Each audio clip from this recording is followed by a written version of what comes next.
வணக்கம்ங்க. நாம் இப்போ பார்க்க போகிறது சிம்ம லக்னம்.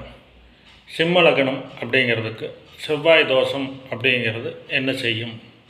திருமணம் பொருத்தத்தில் சிம்ம லக்னம் ஒரு ஜாதகம் இருந்ததுன்னா இதுக்கு செவ்வாய் தோஷம் இருக்குது அப்படின்னு சொல்லக்கூடிய ஒரு அமைப்பு இருந்து அதுக்கு செவ்வாய் தோஷம்தான் நம்ம பொருத்தம் பார்க்கணுமா அப்படின்னு எடுத்துக்கிட்டோம்னா, பொதுவாக சிம்ம லக்னமாக இருக்கவங்களுக்கு செவ்வாய் தோஷம் அப்படிங்கிறது இல்லை அப்படின்னு ஒரு அமைப்பு இருக்குது.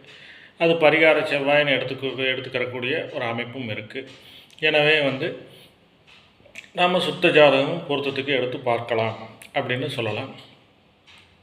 ரெண்டாவது, அப்படி 2, 4, 7, 8, 12 இந்த இடங்களில் செவ்வாய் இருக்கும்போது தான் அதை செவ்வாய் தோஷம் அப்படின்னு சொல்கிறோம்.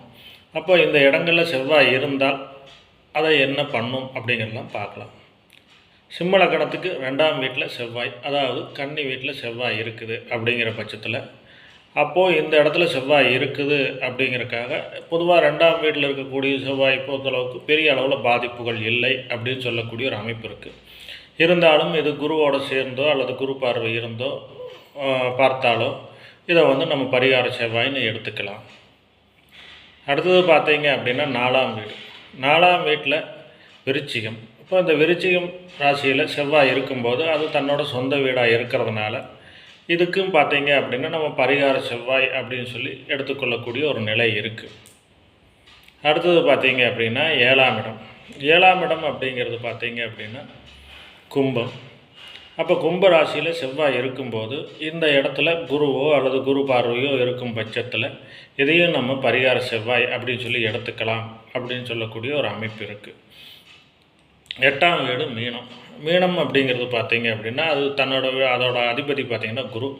அப்போ குருவோட வீட்டில் செவ்வாய் இருக்கிறத பொதுவாக நம்ம பரிகார செவ்வாய் அப்படின்னு சொல்லி எடுத்துக்கிறக்கூடிய ஒரு அமைப்பு இருக்குது. அதே மாதிரி 12ஆம் இடம். 12ஆம் இடம்ங்கிறது கடகம். அப்போ கடகம் அப்படிங்கிறதுல பார்த்தீங்க அப்படின்னா அது பொதுவாக கடகம் வீட்டில் செவ்வாய் இருக்கும்போது அது நீச்சமாயிடுது. அப்போது அந்த இடங்களில் இருக்கிறத நம்ம பரிகார செவ்வாயின்னு சொல்லக்கூடிய ஒரு அமைப்பு இருக்குது. பொதுவாக இப்போ சிம்ம லக்னத்துக்கு 5 இடங்களில் 3 இடங்களில் இருந்தால் பொதுவாகவே பரிகார செவ்வாய் அப்படின்னு சொல்லக்கூடிய அமைப்பு இருக்குது. 2ஆம் இடத்துலையும் 7ஆம் வீட்லேயும் இருக்கும்போது பார்த்தீங்க அப்படின்னா அந்த இடம் மட்டும்தான் உங்களுக்கு குரு பார்வையோ குருவோட சேர்ந்துருந்தாலோ பரிகார செவ்வாய்ன்னு சொல்லக்கூடிய ஒரு அமைப்பு இருக்குது. பொதுவாக என்னை பொறுத்தளவுக்கு கேட்டோம் அப்படின்னம்னா சிம்ம லக்னத்தை பொறுத்தளவுக்கு செவ்வாய் தோஷம் அப்படிங்கிறத பெரிதாக நம்ம பார்க்க வேண்டியது இல்லை அப்படிங்கிறது தான் என்னோடய கருத்து. இதை தெரிஞ்சுக்கிட்டு குழப்பம் இல்லாமல் எவ்வளோ சீக்கிரம் திருமணம் செய்ய முடியுமோ அந்தளவுக்கு திருமணம் செய்யக்கூடிய வாய்ப்பை தவற விடாமல் பண்ணுங்க அப்படிங்கிறத என்னோட எண்ணம்.